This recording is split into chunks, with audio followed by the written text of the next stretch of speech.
This is the Daily Bread Bible study for day 115. We are looking at 2 Kings chapters 19 through 21. Now, when we left off last time, the nation of Israel was no more. Assyria took over Samaria, its capital, and was now pressing to take Jerusalem, the capital of Judah. King Hezekiah of Judah was left with a hard decision, facing overwhelming forces in front of him. What does King Hezekiah do?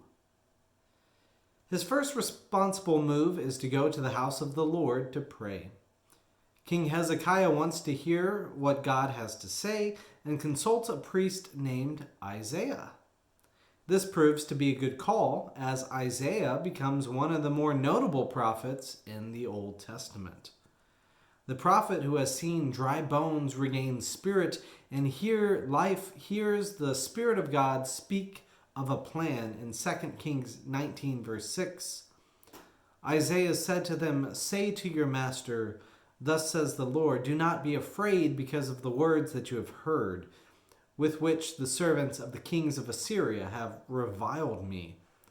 I myself will put a spirit in him, so that he shall hear a rumor and return to his own land, and I will cause him to fall by the sword of his own land."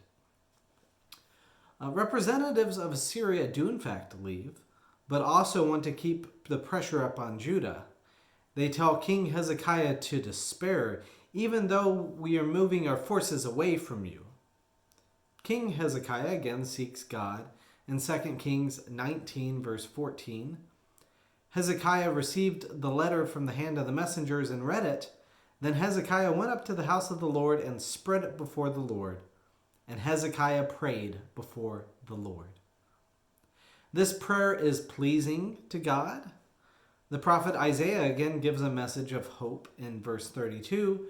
"Therefore thus says the Lord concerning the king of Assyria, he shall not come into this city, shoot an arrow there, come in before with a shield, or cast up a siege ramp against it. By the way that he came, by the same he shall return. He shall not come into this city, says the Lord. For I will defend this city to save it, for my own sake and for the sake of my servant David." Then we see an angel from the Lord defeats many Assyrians. The king of Assyria retreats and is murdered by his own sons that night. Thus, Judah is saved by God when they call upon God. In 2 Kings chapter 20, as King Hezekiah lives on, he becomes sick to the point of death. The prophet Isaiah carries God's message to you that your death is near. King Hezekiah again turns to God, pleading for his life and for God to deliver him.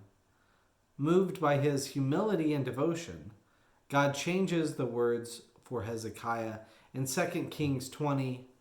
"I will add 15 years to your life. I will deliver you in this city out of the hand of the king of Assyria. I will defend this city for my own sake and for my servant David's sake." So as a sign, the prophet Isaiah has time turned back by 12 intervals on the sundial. So with new life, King Hezekiah lives to see the coming of a new entity, Babylon. Seeking to be hospitable, though, King Hezekiah shows the envoy from Babylon everything in his possession. This proves to be unwise. In 2 Kings 20, verse 16, "Then Isaiah said to Hezekiah, hear the word of the Lord. Days are coming when all that is in your house, that which your ancestors have stored up until this day, shall be carried to Babylon. Nothing shall be left, says the Lord. Some of your own sons who are born to you shall be taken away. They shall be eunuchs in the palace of the king of Babylon." King Hezekiah accepts this ill-fated news, especially since God says it will not come to pass during his lifetime.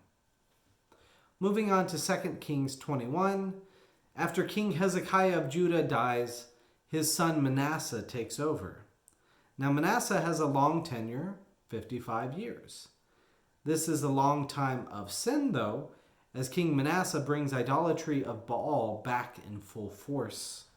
In 2 Kings 21, verse 9, it says, Manasseh misled them to do more evil than the nations had done that the Lord destroyed before the people of Israel. It also mentions worship of, quote, all the host of heaven.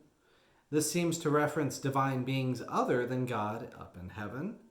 Does this mean angels or other things? Now, among the abominable practices are this. In 2 Kings 21, verse 6, he made his sons pass through fire. He practiced soothsaying and augury, and dealt with mediums and with wizards. He did much evil in the sight of the Lord, provoking him to anger.